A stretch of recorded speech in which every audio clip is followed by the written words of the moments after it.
Chapter 6. High Horses Courting. You know, in the old days it was not so very easy to get a girl when you wanted to be married. Sometimes it was hard work for a young man, and he had to stand a great deal. Say I am a young man, and I have seen a young girl who looks so beautiful to me that I feel all sick when I think about her. I cannot just go and tell her about it and then get married if she's willing. I have to be very sneaky fellow to talk to her at all. And after I have managed to talk to her, that is only the beginning. Probably for a long time, I've been feeling sick about a certain girl because I love her so much, but she will not even look at me, and her parents keep a good watch over her. But I keep feeling worse and worse all the time, so maybe I sneak up to her teepee in the dark and wait until she comes out. Maybe I just wait there all night and don't get any sleep at all, and she does not come up. Then I feel sicker than ever about her. Maybe I hide in the bush by a spring where she sometimes goes to get water, and when she comes by, if nobody is looking, then I jump out and hold her and just make her listen to me. If she likes me too, I can tell that from the way she acts, for she is very bashful and maybe she will not say a word or even look at me the first time. So I let her go, and then maybe I sneak around until I can see her father alone and tell him how many horses I can give him for this beautiful girl. And by now, I'm feeling so sick that maybe I'd give her all the horses in the world if I had them.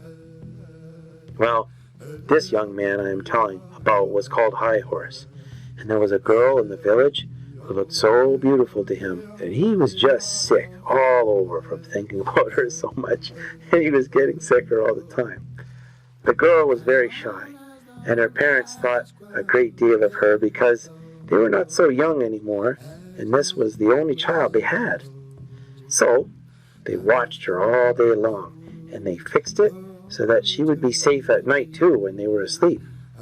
They thought so much of her that they had made a rawhide bed for her to sleep in, and after they knew that High Horse was sneaking around after her, they took rawhide thongs and tied the girl in bed at night so that nobody could steal her when they were asleep, for they were not sure but that their girl might really want to be stolen.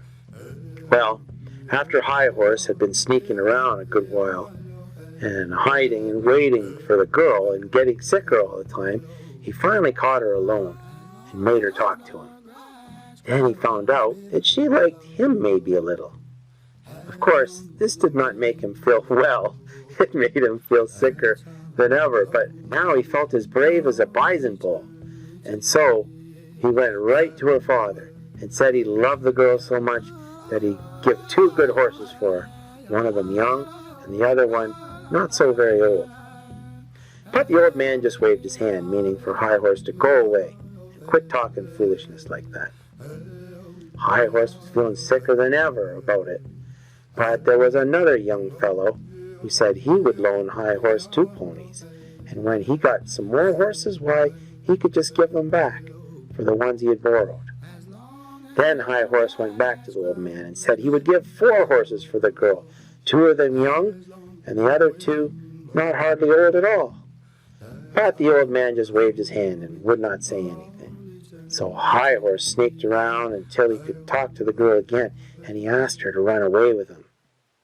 He told her he thought he would just fall over and die if she didn't, but she said she would not do that. She wanted to be bought like a fine woman. You see, she thought a great deal of herself too. That made High Horse feel so very sick that he could not eat a bite, and he went around with his head hanging down as though he might just fall down and die at any time. Red Deer was another young fellow, and he and High Horse were great comrades, always doing things together. Red Deer saw how High Horse was acting, and he said, "Cousin, what's the matter? Are you sick in the belly? You look as though you were going to die." Then High Horse told Red Deer how it was, and said he thought he could not stay alive much longer if he could not marry the girl pretty quick. Red Deer thought a while about it, and then he said, "Cousin, I have a plan, and if you're man enough to do as I tell you, then everything will be all right." She will not run away with you. Her old man will not take 4 horses, and 4 horses are all you can get. You must steal her and run away with her. Then, after a while, you can come back, and the old man cannot do anything because she will be your woman. Probably she wants you to steal her anyway. So they planned what High Horse had to do, and he said he loved the girl so much that he was man enough to do anything Red Deer or anybody else could think of. So this is what they did. That night, they sneaked up to the girl's teepee and waited until it sounded inside as though the old man and the old woman and the girl were sound asleep. Then High Horse crawled under the teepee with a knife. He had to cut the rawhide thongs first, and then Red Deer, who was pulling up the stakes around the side of the teepee, was going to help drag the girl outside and gag her. After that, High Horse could put her across his pony in front of him and hurry out of there and be happy all the rest of his life. When High Horse had crawled inside, he felt so nervous that he could hear his heart drumming, and it seemed so loud he felt sure it would waken the old folks. But it did not, and after a while, he began cutting the thongs. Every time he cut one, it made a pop and nearly scared him to death. But he was getting along all right, and all the thongs were cut down as far as the girl's thighs when he became so nervous that he dropped his knife and stuck the girl. She gave a big, loud yell. Then the old folks jumped up and yelled too.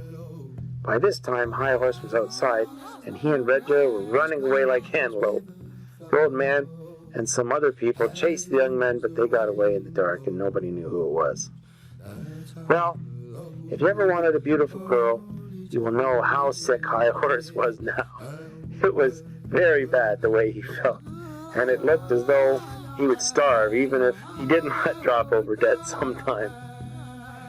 Red Deer kept thinking about this, and after a few days, he went to High Horse and said, "Cousin, take courage. I have another plan. I am sure if you are man enough, we can steal her this time." And High Horse said, "I am man enough to do anything anybody can think of, if I can only get that girl." So this is what they did. They went away from the village alone, and Red Deer made High Horse strip naked. Then he painted High Horse solid white all over. And after that, he painted black stripes all over the white and put black rings around High Horse's eyes. High Horse looked terrible. He looked so terrible that when Red Deer was through painting and took a good look at what he had done, he said it scared even him a little. "Now," Red Deer said, "if you get caught again, everybody will be so scared that they will think you are a bad spirit and will be afraid to chase you." So, when the night was getting old and everybody was asleep, they sneaked back to the girl's teepee. High Horse crawled in with his knife, as before, and Red Deer waited outside, ready to drag the girl out and gag her when High Horse had all the thongs cut. High Horse crept up by the girl's bed and began cutting at the thongs, but he kept thinking, "If they see me, they'll shoot me because I look so terrible." The girl was restless and kept squirming around in bed, and when the thong was cut, it popped.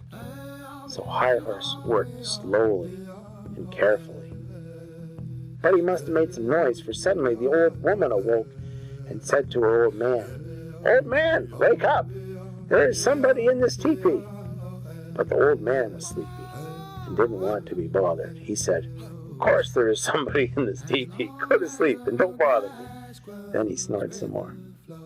But High Horse was so scared by now that he lay very still and as flat to the ground as he could. Now, you see, he had not been sleeping very well for a long time because he was so sick about the girl. And while he was lying there waiting for the old woman to snore, he just forgot everything, even how beautiful the girl was. Red Deer, who was lying outside ready to do his part, wondered and wondered what had happened in there, but he didn't dare call out to High Horse. After a while, the day began to break, and Red Deer had to leave with the 2 ponies. he had staked there for his comrade and girl, or somebody would see him. So he left. Now, when it's getting light in the teepee, the girl awoke, and the first thing she saw was a terrible animal, all white, with black stripes on it, lying asleep beside her.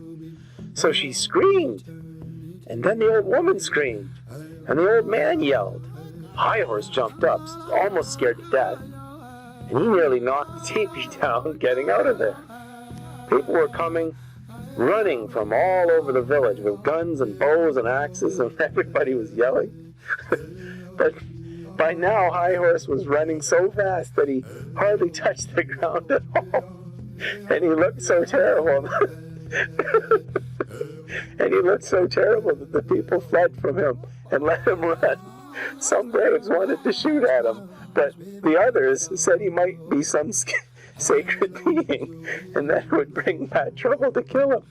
High Horse made for the river that was near, and in among the brush he found a hollow tree and dived into it. After a while, some braves came there, and he could hear them saying that it was some bad spirit that had come out of the water and gone back in again. That morning, the people were ordered to break camp and moved away from there. So they did, while High Horse was hiding in his hollow tree. Now Red Deer had been watching all this from his own teepee and trying to look as though he were as much surprised and scared as all the others. So when the camp moved, he sneaked back to where he had seen his comrade disappear. When he was down there in the brush, he called, and High Horse answered because he knew his friend's voice.